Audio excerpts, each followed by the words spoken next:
Welcome to Samba Samba. Enjoy the video. In this video, I will show you how to make cornbread without cornmeal. You might think it's impossible, but with a few simple swaps, you can create a wonderfully moist and flavorful bread. This easy method uses ingredients you likely already have, delivering that comforting taste and texture without needing a special bag of cornmeal. Get ready to enjoy a delightful homemade treat.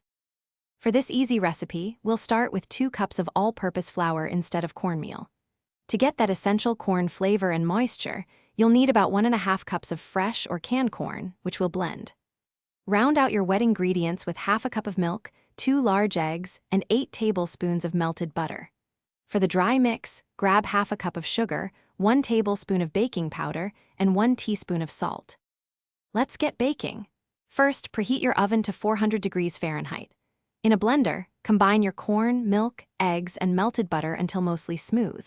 In a separate large bowl, whisk together the flour, sugar, baking powder, and salt. Pour the wet mixture into the dry ingredients, stirring gently until just combined.